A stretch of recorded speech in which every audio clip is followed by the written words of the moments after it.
without burning it, creating a mild-tasting milk chocolate that tasted sweet with a subtle sour note.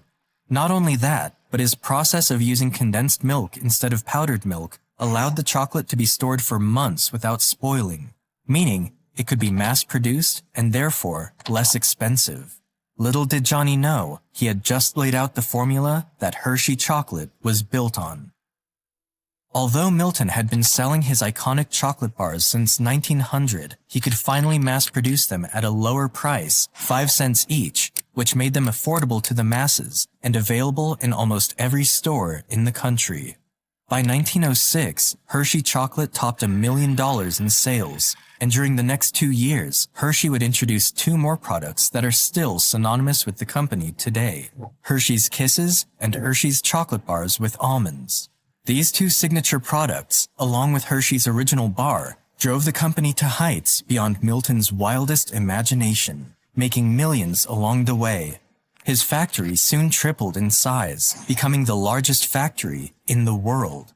But as his sales grew at a blistering pace, so did his chocolate city. The town of Hershey grew to include modern homes with electricity, schools, hospitals, churches, amusement parks, and many other entertainment sites, such as a zoo and an open-air theater. Since Hershey and his wife couldn't have children of their own, they also decided to establish the Hershey Industrial School in 1909, which specialized in serving poor orphan boys from ages 4 to 18.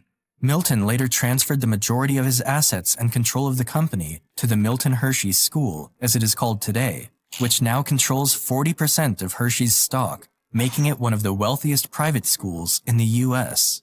However, while Milton's company thrived, the health of his wife Kitty began to worsen. He had already lost his father and Aunt Mattie right before his chocolate business took off, and had grown even closer to his mom and his wife. Despite all his wealth and having the best doctors within his reach, it wasn't enough to save his wife. And in 1915, Catherine died of pneumonia. After her passing, Hershey couldn't bear to stay at home, so he threw himself into his work instead. Eventually, he decided to take a much-needed vacation and travel to Cuba.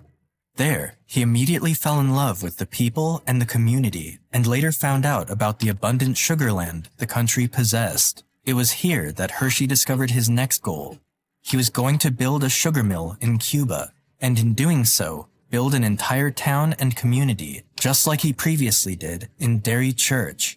With that in mind, Hershey built the most advanced sugar mill there was, along with modern houses, schools, and health clinics for his new workers. Because of this, Hershey not only had the benefit of bringing fresh milk from the farmland of Derry Church, but he could also export his own sugar at an affordable price. When the First World War broke out in 1914, sugar suddenly became scarce and very expensive.